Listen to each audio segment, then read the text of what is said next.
I actually haven't been well recently. Oh, stop it, honestly, I don't want to talk about it.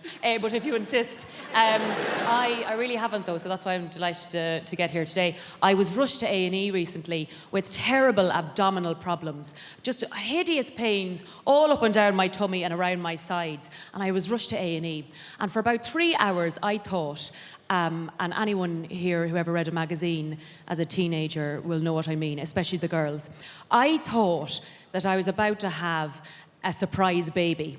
Do you know the way there's those stories in the magazine going, well, everything was normal, nothing was different, everything was regular. Well, then I went to the toilet, and I looked in the toilet, and there was a baby in the toilet. I had a surprise baby. There was always that, and that's when I thought it was. But you'll be happy to know that actually it was, I'm bringing sexy back, a gut infection. A gut infection. But the worst part of the whole situation was that the doctor in A&E was really, really handsome. And I think doctors who are handsome should be struck off. I really do. I wanted someone with a sort of mashed potato head that I could feel at one with. But instead, this man was really handsome. He said to me, what seems to be the problem? And I was like, well, doctor, my problem is that I'm too cute. Cheers me. I mean, how could I tell him that I thought I was having a surprise baby or else I was waiting for a poo? I mean, you couldn't, you know... And once we find out which one it is, do you want to go for a drink? It's really quite terrible. But by the way, you might notice that I talk quite fast. And if I'm honest, it's not really going to slow down too much, so you'll have to sort of jump on the Venga bus of enthusiasm and beep the horn with this one. I think that the reason I talk quite fast is because I was brought up in the countryside, in the deepest, darkest countryside, where there was no one for miles and miles around. Just this giant expanse of land with no one to talk to. And it was very, very lonely. You'd have no one to speak to during the day. I mean, a very backwards existence, lads. Like, our clothes are made of mud. Our hats were made of leaves. We had no access to things like pot noodles. We just had to sort of pour boiling water on top of birds' nests if we didn't feel like cooking one evening. A really backwards existence. And crows everywhere. Crows. In the city, there's pigeons everywhere, but in the countryside, there's crows everywhere. And it makes everything you do seem really ominous. You'd open the window and it'd be like, wah, wah, wah, wah. Well, that seems a bit ominous. You know, you'd be standing innocently over a dead body in a field. Oh, God, this all seems a bit ominous. But the reason that I think I talk quite fast is because I'd have no one to talk to during the day. And so some days, the only person you'd have to talk to would be a passing car flying along the road. So you had to learn to talk fast if you wanted to talk to anyone. You'd be like, hi, how's it going? Oh my God, come back and talk to me. Do you like my new dress? Stay, be my friend. This sort of thing. Some days you'd be waiting for a tractor to come along, because you get more time out of a tractor, you see. You get to talk to them for longer. You'd be like, hi, how's it going? Do you like Sesame Street? I like Sesame Street. Oh, you do like Sesame Street. Sometimes I think Big Bird might not be a big bird, but he might just be a man in a suit. I know it sounds bad, but I have my suspicions. Goodbye, come back. We need to bring back a sense of consequences for our actions. In this world, there are no more consequences for actions, yeah? And what I'm talking about, if there's no consequences in this life, what we need to do is bring back to Britain a simple sense of hell. The idea that if we screw up in this life, right, we will burn in sulphur for all eternity in the next life. Now, this is quite a tough sell, right? You don't like that idea, do you? Right, but hear me out, this is a good idea. We got any Christians present? I need your assistance. Any Christian people here this evening? Yeah, in the pink shirt. What's your name, son?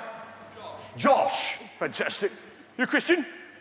So you understand the idea of redemption, eternity, yeah? Resurrection, eternity in particular. And I do too. I understand the notion of eternity, because I went to church on Sunday. Let me tell you this, that service went on forever.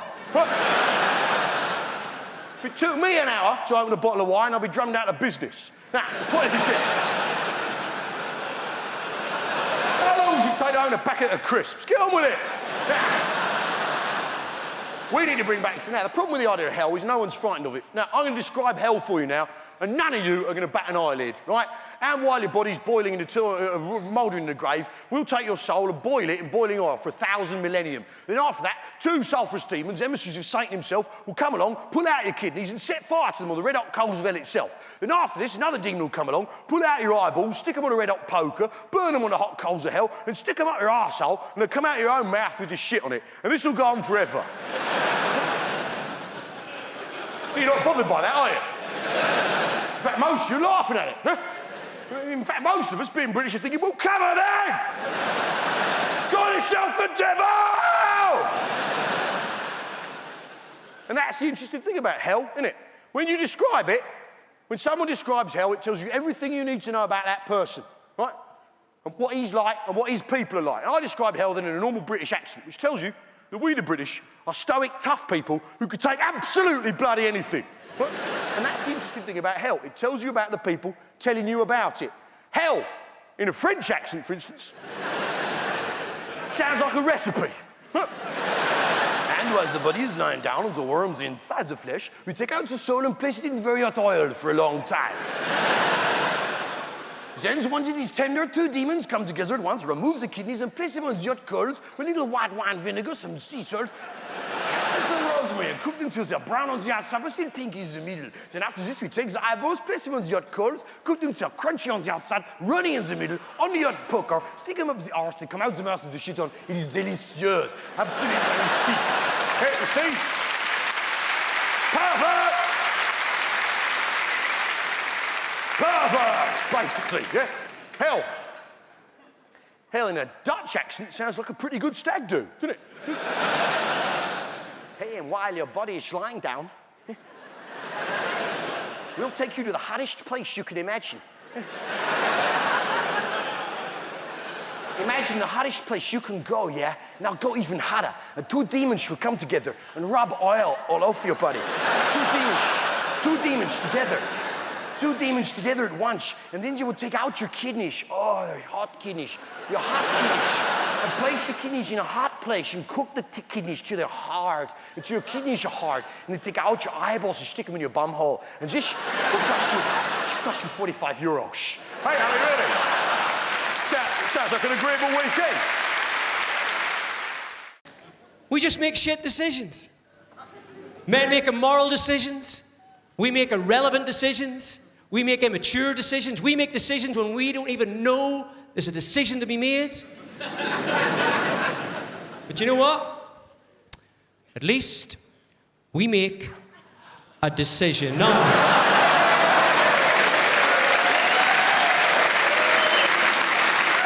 Yeah.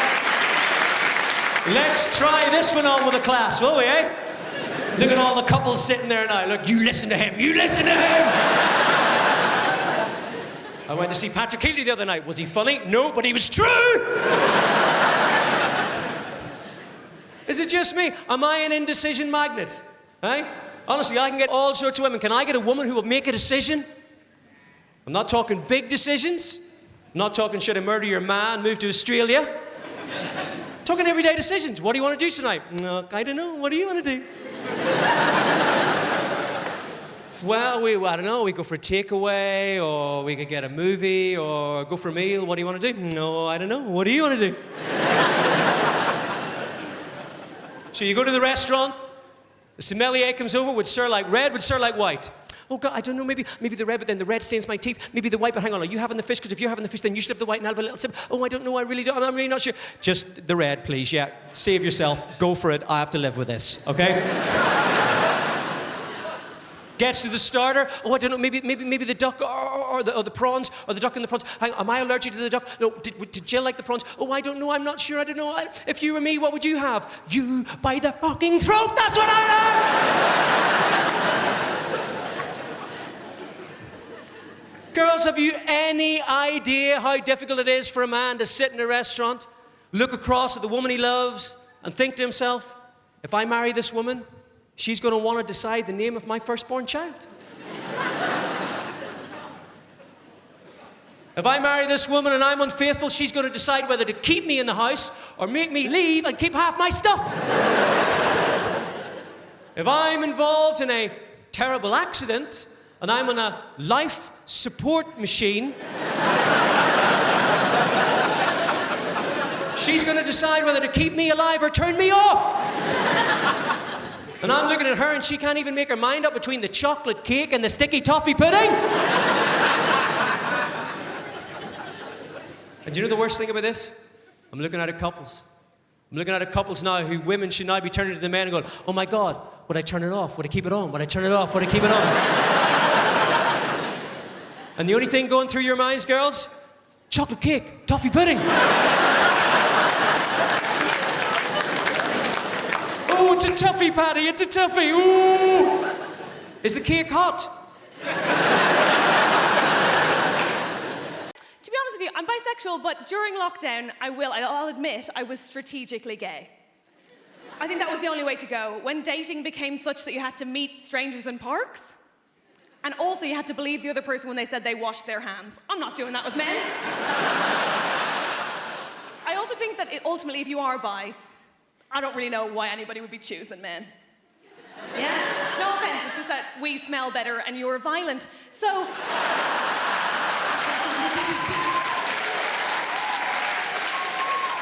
The men who don't laugh at that unnerve me most, yeah. Okay, good lad, join in.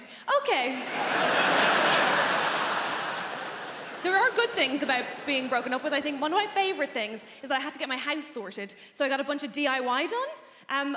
I think DIY is amazing. DIY, in particular, there's one silver lining, and that is that DIY reminded me of something I had long forgotten the point of, which is, of course, men. You're amazing, aren't you? Specifically, I'm a fan of a subgenre of men. They're called handymen. Do we know these guys? Oh my God, they're wizards. I love them. They do magic. I adore them. You're not sold. That's okay. I had one lad in one day, had a bunch of photos and art on the floor, left, came back, on the wall.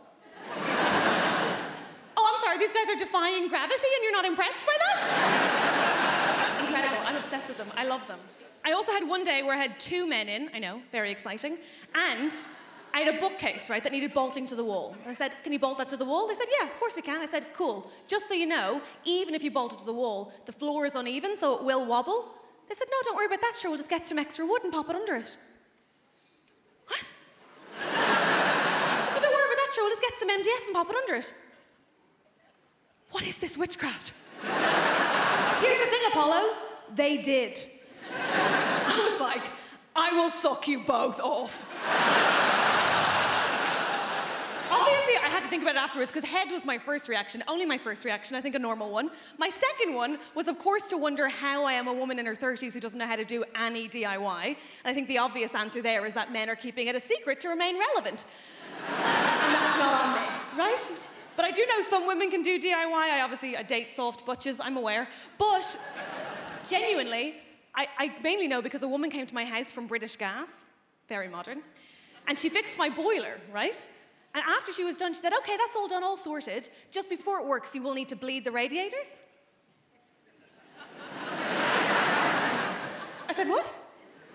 She said, oh, for that to work, you're just going to need to bleed the radiators. I said, the butch one left. What are you saying? Sorry? Can't really hear you behind all of my hair. What's happening? She goes, do you want me to show you how to do that? I said, is that allowed? Women in the room, look at me. Come here to me now, focus, right? Did you know that that is just turning a key and waiting for liquid? It is basic hand job stuff, and no one will tell you.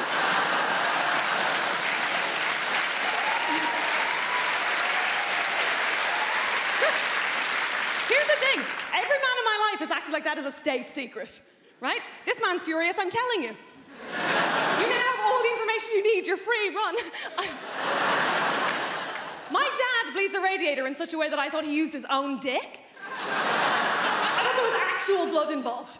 He'll go off with a bunch of tissues being like, I will do it, do not look, I will do it. Anyway, she fixed my boiler, so I was like, I will eat you out. They all said no, I had to pay both times. It's hard out there.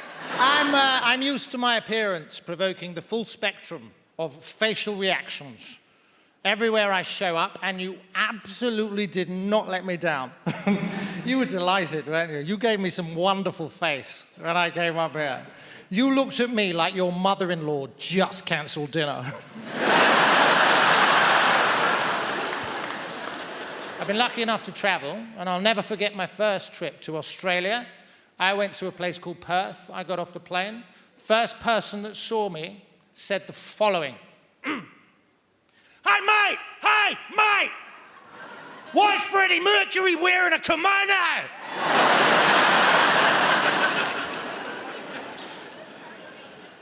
Huh. Hey, mate, why is Freddie Mercury wearing a kimono? Now, this man opened the interaction with the words, hey, mate, our eyes met, right? I was the mate, case closed. Then he said, why is Freddie Mercury wearing a kimono? I looked around, there was nobody else there. I was persons 1 and 2 in the rhetorical question. I've never met this man, and already, grammatically, I'm on the back foot. I wasn't going to put up with that. You would have been proud of me. You can't show any weakness. I summoned up every ounce of testosterone in my body, and I fired it ocularly at this chap. And I said, I think you'll find that this is a smoking jacket. Yeah, I showed the bugger. There's a lot that's not made sense, though, and one of the things that I still struggle with to this day is how uptight us Brits are. I didn't realise in the UK, how are you is a rhetorical question. How are you is a rhetorical question. If somebody from the UK asks you how you are and you tell them, they would be mortified. Now, there are geographical anomalies, I'm delighted to say. If you ask somebody from Liverpool how they are, they will tell you. 10 times out of 10, and I love them for that. Now, from personal experience, they oscillate wildly between 2 very distinctively different states. The first one is thus. How am I? I'm sound, mate. I'm buzzing. I'm having a belter. Do you know what? Work sound. Aaron Dawes is sound. Even our Anthony's being sound. Look at the weather, lad, cracking the flags. I love you, kid.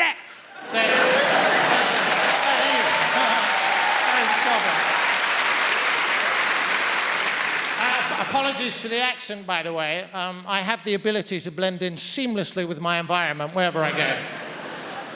I feel an energy, I match it, we become almost indistinguishable. Silly. Now, that's the first state. Now, the second state of Scouse being is rather different, and it is as follows. I'm fuming, lad. Oh, don't you start, lad. I am fuming here, mate. I'm fuming. I am fuming. I'm up the wall with work. I've seen me arse with my dad. Everton are being shite again. You're doing my fucking head in. I am fumigating here, kid.